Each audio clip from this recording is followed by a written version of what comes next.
There is a question that has haunted Sunday school teachers and confounded theologians for centuries. It's a logical crack in the foundation of the biblical narrative so obvious that even a child can spot it. The story unfolds with grim finality in the dawn of human history.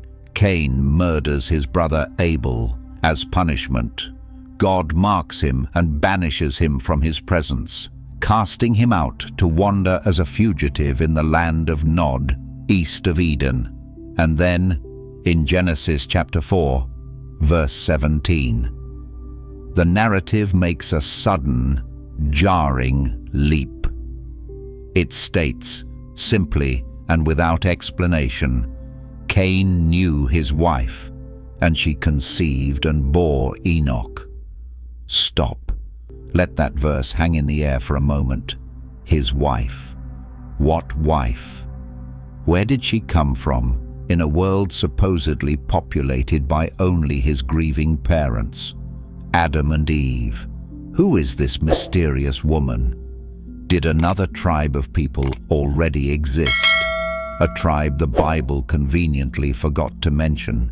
Did Cain wander for centuries until his own distant relatives had multiplied enough to provide a spouse for generations?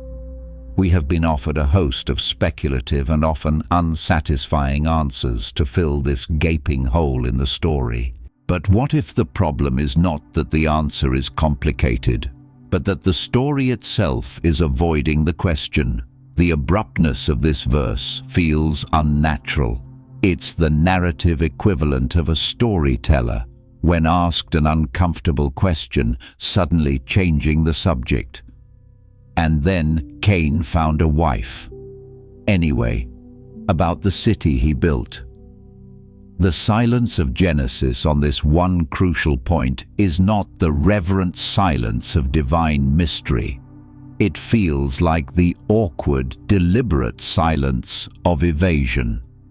This isn't just a trivial puzzle of biblical genealogy.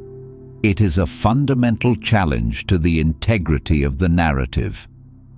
The sudden appearance of Cain's wife is the first great plot hole in Scripture.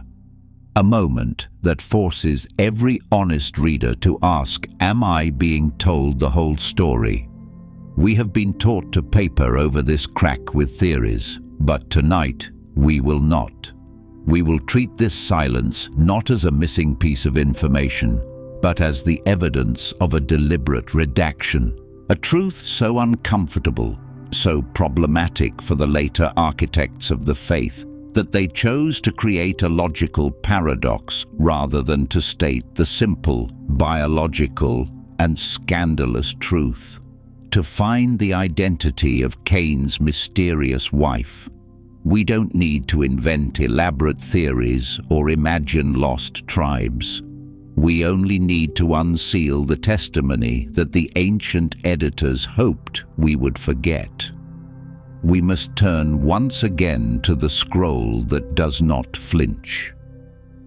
The heavenly chronicle that answers the questions Genesis evades the Book of Jubilees, where the canonical text falls silent. Jubilees speaks with a cold, matter-of-fact clarity that is both satisfying and deeply unsettling. It does not entertain a mystery. It simply states the fact. In the fourth Jubilee, after the years of mourning for Abel had passed, Adam and Eve had another daughter. Her name was Awan. And it was Awan, his own sister, whom Cain took as his wife. Let that land. The answer to one of the Bible's greatest riddles isn't complex. It's incest. But Jubilees doesn't stop there. It doesn't just give us one name. It gives us the entire forbidden family tree. It tells us that Adam and Eve had 9 sons and daughters in total. It names Awan's sister, Azura, who would go on to marry her brother Seth, the very man who would carry the righteous lineage. It fills in the entire first generation of humanity with names, relationships, and a biological reality that Genesis carefully obscures. The mystery of Cain's wife was never a mystery to the ancients. It was a simple, genealogical fact. The mystery is why it was erased. And that is the true heart of this investigation. If the answer is so straightforward, a biological necessity for the fledgling human race, why did it need to be hidden? Why would the scribes and later church fathers choose to create a glaring logical hole in the foundational story of humanity rather than simply state the names of Adam and Eve's daughters? What were they so afraid of? The removal of Awan's name was not a simple oversight. It was a deliberate act of historical censorship. They looked back at the dawn of creation through the lens of their own later, more developed morality, and they were horrified by what they saw. The beginning of the human family, the very wellspring from which the patriarchs and kings would come, was rooted in an act that their own sacred law would later condemn as a profound abomination. And in their desire to protect the purity of the origin story, to shield the faith from uncomfortable questions about its own beginnings, they made a choice. They chose to amputate a piece of the family tree. They silenced the first mothers of humanity, turning them into nameless phantoms, all to avoid a truth they deemed too scandalous to record. The decision to erase Awan and Azura from the Genesis account was not born of malice, but of a profound theological dilemma. The scribes who compiled these ancient stories were living in a world governed by the intricate and unyielding law of Moses. And within that law, the rules against incest were absolute and severe. Leviticus chapter 18 lays it out in stark terms: a man shall not marry his sister. It is a wicked thing, an act that defiles the land and brings the judgment of God. For these scribes, this was not just a piece of legislation, it was a cornerstone of moral and spiritual order. Now, imagine their predicament. As they looked back at the very dawn of creation, they were confronted with an inescapable biological reality. For the human race to propagate from a single couple, the first generation of children had to intermarry. Brother had to marry sister. There was no other option. It was a mathematical and genetic necessity. The very survival of humanity depended on an act that the later, holier law would condemn. This was the paradox that the gatekeepers could not resolve. How could the foundation of the human family be built upon an act that was later defined as a foundational sin? To record the names of Awan and Azura, to state plainly that Cain and Seth married their sisters, would be to create what they saw as a glaring contradiction in God's own standard.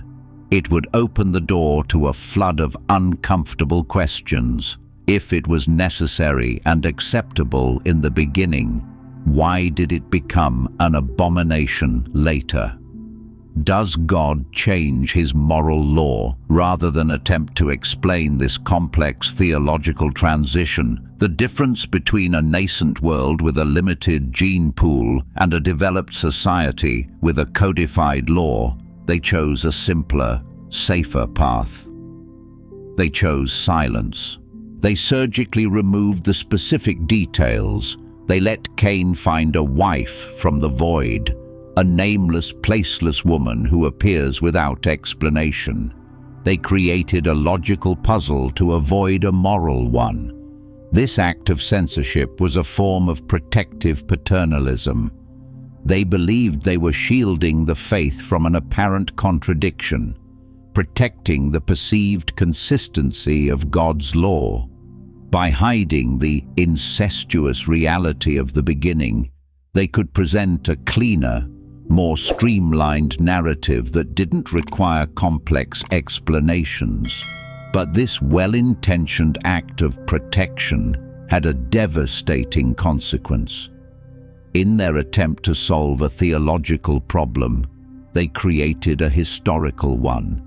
They traded a truth that was merely uncomfortable for a silence that was illogical, and in doing so, they left a scar on the face of the Genesis account that has confused and troubled believers for thousands of years. They hid the truth not because it was false, but because it was inconvenient for the tidy legal framework they held so dear. Beyond the legalistic problem of incest, the scribes faced a narrative one. The story of Genesis, especially after the fall, is a carefully crafted drama about the slow, painful process of establishing a righteous lineage through which God's redemptive plan can unfold.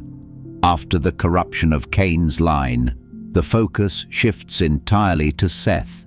He is presented as the new beginning, the forefather of Noah, Abraham, and eventually the Messiah. The story desperately needs a pure line to emerge from the wreckage of Eden. The inclusion of Awan and Azura and the open admission of brother-sister marriage threatened to tarnish this narrative of emerging purity.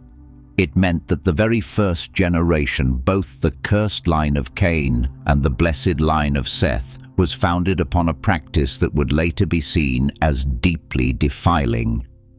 It introduces a note of moral ambiguity right at the start of the righteous lineage.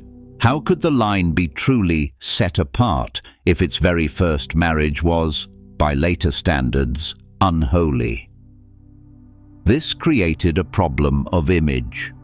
The scribes were not just historians, they were theologians and storytellers. They understood the power of a clean origin story. By omitting the names of the sisters, they could subtly imply that Cain and Seth found wives from some other, unnamed source, preserving a sense of separation and purity for the line of Seth. The silence allows the reader to imagine a less problematic beginning, even if it defies logic. This is a form of historical airbrushing. It's like a family biographer who chooses to omit a scandalous ancestor from the family tree to protect the reputation of the living descendants. The scribes were curating the legacy of the patriarchs.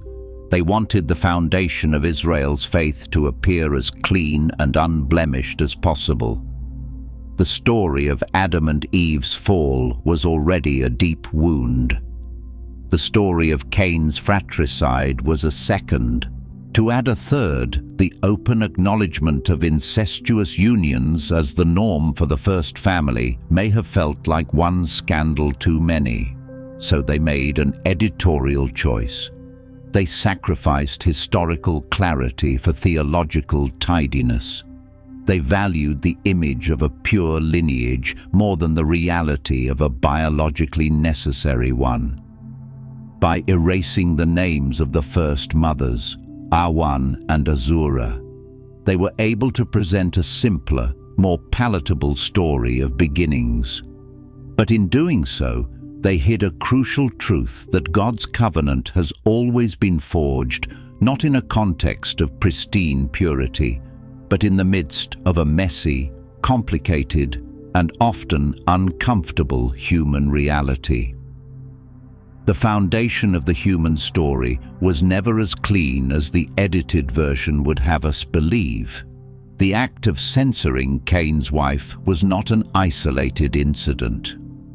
A closer look at the testimony of the Book of Jubilees reveals a systematic pattern. It wasn't just one inconvenient woman who was removed from the record, it was an entire generation of founding mothers. The text doesn't only give us the name of Cain's wife, Awan. It also gives us the name of his righteous brother, Seth's wife, his younger sister, Azura. This is a crucial detail. By providing both names, Jubilees makes it unequivocally clear that brother-sister marriage was the established norm for the first generation, practiced not only by the cursed line, but also by the Blessed One. This wasn't Cain's unique, desperate solution. It was the divine and biological plan for the propagation of humanity. Seth, the man from whom Noah and all the patriarchs would descend, also married his sister. The entire human race, therefore, flows from these two foundational incestuous unions. The removal of Azura's name from the Genesis account is, in some ways, even more significant than the removal of Awan's. It proves that the scribe's silence was not a mere oversight or a choice to avoid a single difficult topic. It was a deliberate editorial policy. They systematically erased the identities of the women who stood at the headwaters of human history. Awan and Azura, the first two women to become wives and mothers after Eve, were rendered nameless, invisible phantoms. They are arguably two of the most important women in all of history, yet they have been reduced to a logical puzzle in the minds of theologians. This reveals a deeper, more troubling aspect of the gatekeeper's motives. Beyond the theological discomfort with incest, there was a patriarchal tendency to diminish the role of women in the sacred narrative. While the male lineage from Adam to Noah is meticulously recorded in Genesis, the female lineage is completely severed. We are given the names of the fathers, but the mothers are turned into anonymous vessels, their identities and stories deemed unimportant to the larger patriarchal narrative.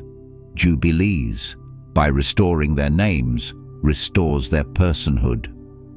It reminds us that history was not made by men alone.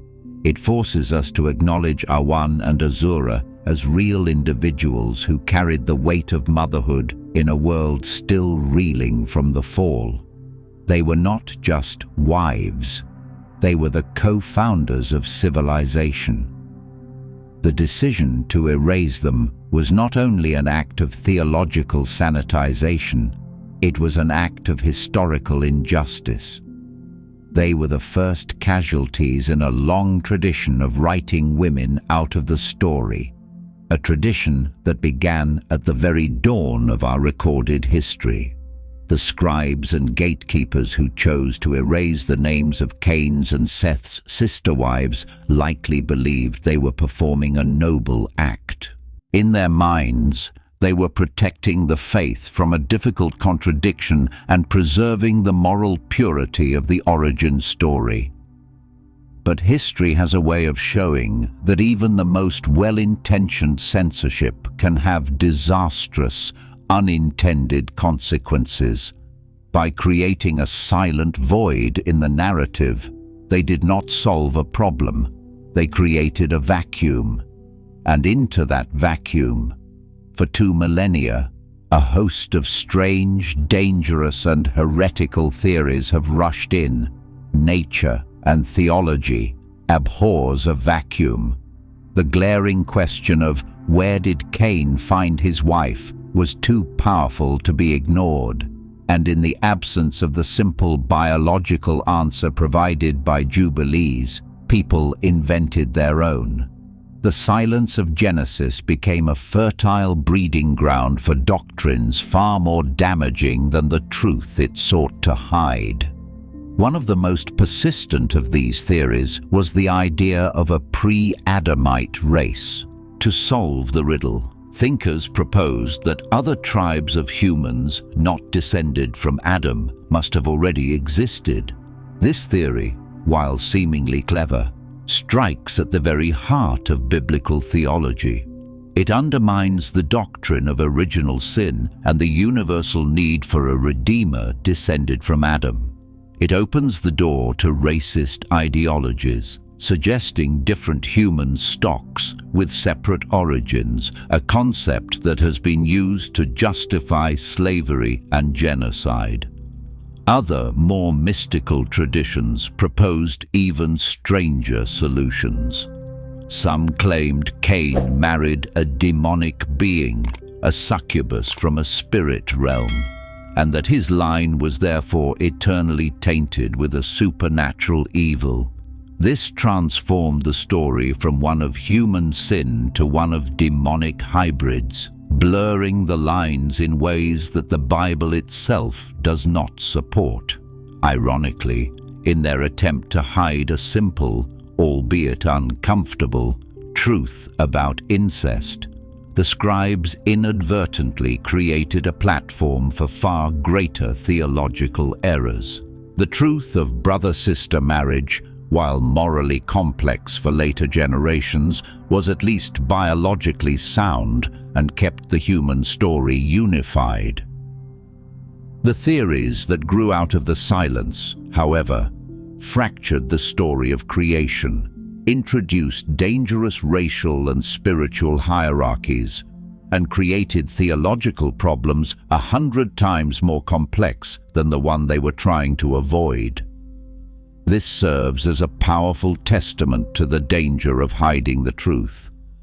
The gatekeepers thought they could control the narrative by omitting a difficult detail. But the story took on a life of its own. The question they tried to bury refused to die, and in the darkness of their silence, it grew into monstrous shapes they could never have anticipated. Their act of protection ultimately caused more confusion and heresy than the simple, unedited truth ever would have. So who were these editors of Genesis? Who were the men who, faced with the stark biological realities of the first family, chose to create a silent, logical paradox? Instead, they were not villains in a grand conspiracy. They were not malicious agents seeking to deceive the world. In a tragic irony, the men who hid the truth about Cain's sister-wife were likely among the most pious and devoted scholars of their time. They were the scribes, the sages, and the early theological architects whose life's work was the preservation and interpretation of the sacred text. Their motive was not a desire to corrupt the Word of God, but a desperate and ultimately misguided desire to protect it. They were men who lived and breathed the law of Moses, a law that condemned incest as a defiling abomination. As they looked back at the origin story, they saw a collision between the purity of God's later law and the messy, biological necessity of the beginning, and they flinched. They saw a potential stain on the reputation of the patriarchs and, by extension, on the God who chose them. Their actions can be understood as those of a loving, if overprotective parent who chooses to hide a shameful family secret from their children. They believed that revealing the incestuous foundation of humanity would create a crisis of faith. They feared it would weaken the moral authority of Scripture by presenting a God whose standards appeared to change over time. They worried it would give ammunition to the faith's detractors, and so, in what they likely saw as an act of profound reverence, they made an editorial decision. They applied a veil. They didn't invent a new story.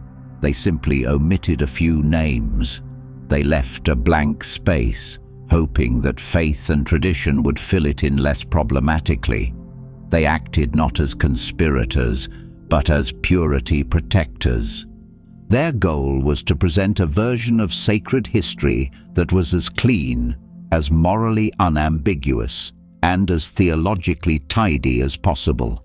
But in their zealous pursuit of a sanitized past, they committed a grave error. They underestimated the intelligence of future generations, and they overestimated their own right to curate the divine narrative. They failed to trust that a robust faith could handle a complex and uncomfortable truth. They believed they were protecting God's honor, but what they were actually protecting was their own theological framework from a fact that it could not easily contain. And in doing so, these guardians of the text became its first censors, leaving a legacy of confusion that they never intended. The decision to erase Awan and Azura from the official record was more than a simple edit. It was a spiritual amputation, and it has left a phantom limb that has ached for centuries. The legacy of this curated genealogy is not just a logical puzzle for scholars to debate. It is a subtle distortion in our understanding of history, of women, and of the very nature of God's work in a fallen world. The most immediate legacy is a story with a permanent, distracting flaw. For thousands of years, the question of Cain's wife has been a stumbling block, an easy target for skeptics, and a source of genuine confusion for believers. It creates an unnecessary crack in the foundation of the biblical narrative, a problem that could have been avoided if the original complete story had been told. The very act meant to protect the text's integrity has, in fact, weakened it. More profoundly, this silence has cost us the memory and honor of the first mothers of all humanity. By rendering Awan and Azura nameless, the editors reduced them to abstract solutions for a biological problem rather than acknowledging them as real, historical individuals. We lost the story of their courage, their faith, and their role in building a new world from the ashes of Eden. This act of omission set a precedent, contributing to a long tradition where the contributions of women in sacred history are often minimized or ignored entirely. We have inherited a family tree with half of its branches deliberately severed. Finally, the legacy of this silence is a sanitized, almost sterile view of God's work. It fosters the illusion that God's chosen lineage was always clean, always separate, always morally superior. But the unabridged story reveals a messier, more realistic truth. God did not wait for a perfect family to begin his work of redemption.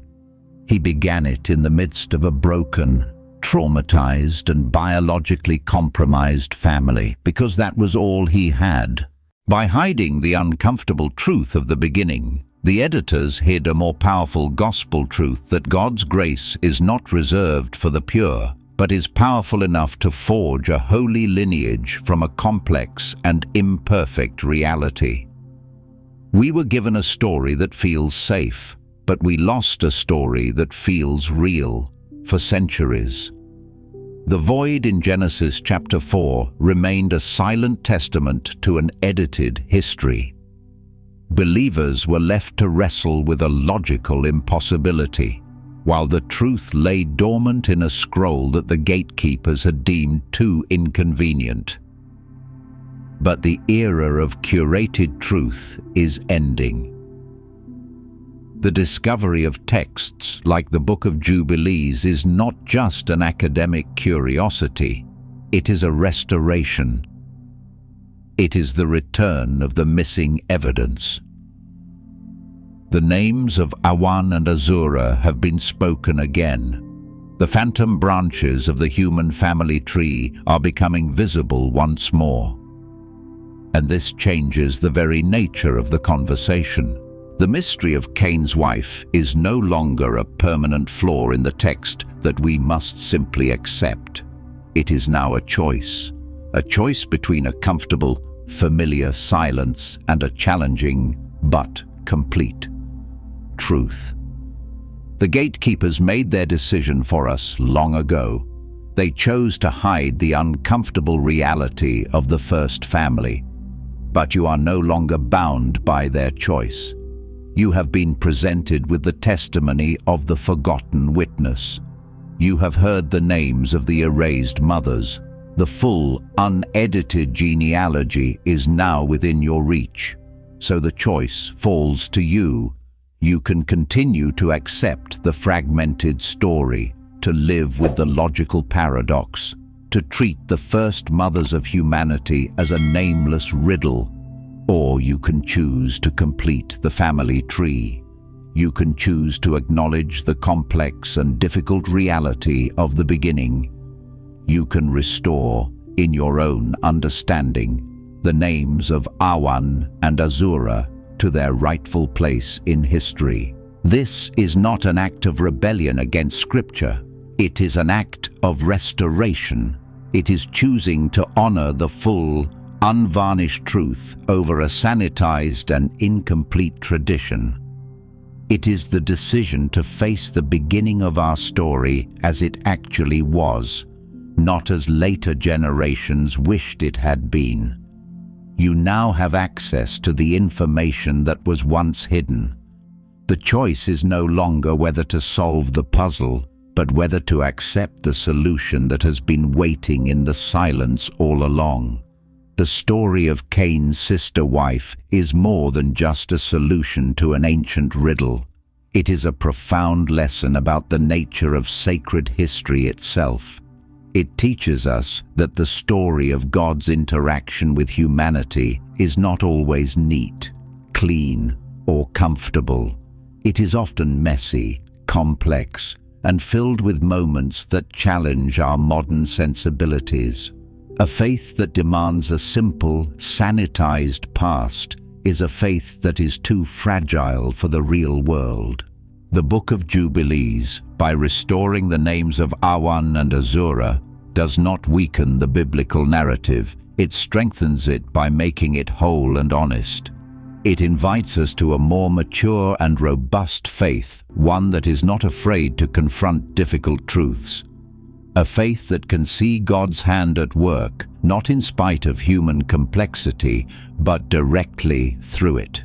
This is the final invitation. It is a call to move beyond a faith that needs its heroes to be flawless and its history to be simple. It is a call to embrace the beginning of our story in all its difficult and complicated glory. The first family of humanity was not a perfect portrait. They were traumatized survivors building a world from scratch, bound by biological necessity and guided by a God who was willing to forge a holy future from an imperfect present. Let the rediscovery of this hidden truth be a turning point. Dare to face the real, unedited story of our beginnings. Do not be afraid of the questions that arise. A faith that can withstand scrutiny is a faith worth having. The gatekeepers may have chosen silence out of a misplaced sense of protection, but we can choose to listen. We can choose to remember the forgotten mothers. We can choose to accept a history that is as beautifully complex as the God who authored it. The first family was not perfect. Their story isn't either. Welcome to the unabridged, uncensored story of the wife that history tried to forget.